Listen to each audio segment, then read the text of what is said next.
Hey guys, in today's video, I will show you how to copy a YouTube channel link on your laptop. So first, head over to your browser and search youtube.com,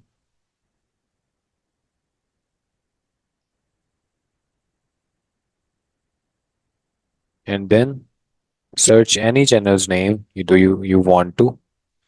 Uh, I'll just search this channel's name and then click on this channel,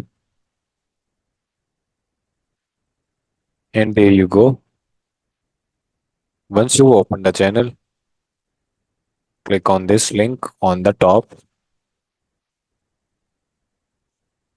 Once you open the channel, click on this link on the top, click on it, and right click, copy, and there you go. You have successfully copied the link of a YouTube channel. Now I will paste it and click on enter.